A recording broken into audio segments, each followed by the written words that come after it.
Bonjour tout le monde, ici Pascal Dufresne, passionnée de développement du leadership humaniste. Aujourd'hui, on parle de se rechoisir pour arrêter de faire les choses par obligation. À un certain moment donné dans ma vie, je me suis dit que j'en avais assez de faire les choses par obligation. Ça goûte rarement bon de faire les choses par obligation. Émotivement, soit que l'ennui est là, ou bien la colère d'être pris pour acquis, ou le découragement d'en avoir trop sur les épaules. Souvent aussi, c'est la charge qui est énorme, qui nous met face à la réalité de ne plus être capable de tout faire. Ça déborde de partout, ça n'entre plus à l'agenda.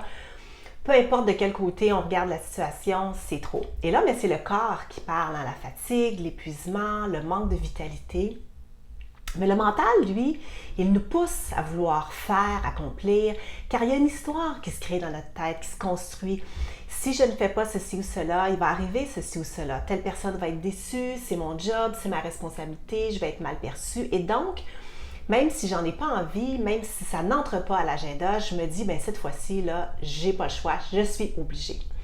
La responsabilité embarque de notre rôle de parent, de conjoint, de leader, d'intervenant. Je m'y suis engagée, c'est mon travail. Ou bien c'est le sentiment de sécurité qui nous parle, car on a peur de ne plus être apprécié, d'être perçu comme quelqu'un d'incompétent ou de paresseux, de créer des déceptions, que les autres souffrent. Et aussi dans notre éducation, on apprend à vivre avec l'autorité. On apprend qu'il y a des ordres et que les ordres doivent être suivis. Je me souviens très bien, toute petite, à l'école des religieuses, combien j'étais impressionnée par l'uniforme noir des sœurs, l'horaire sévère. Jamais je n'aurais osé leur désobéir. Et plus tard, certains ne le savent peut-être pas, mais au début de ma vie adulte, je suis allée au collège militaire. Là aussi, j'ai évidemment appris à obéir aux ordres. Alors, devant l'autorité, certains vont se rebeller, mais d'autres vont apprendre à se conformer. Moi, j'ai appris à me conformer. Ce qui fait que l'on va développer l'une ou l'autre de ces croyances. Soit on a toujours le choix, ou bien on ne peut pas faire toujours ce que l'on veut dans la vie. Alors, on fait quoi avec ça? D'abord, réfléchissez, quelle est votre tension intérieure? Imaginez une ligne. D'un côté, soit la responsabilité ou la sécurité, c'est quoi pour vous? De l'autre, la liberté. Et sachez qu'il n'y a aucun mal à souhaiter la sécurité, c'est ok, c'est humain. Et la responsabilité, même chose, ce n'est pas mal, c'est ce qui est, pour moi, pour vous, ici et maintenant.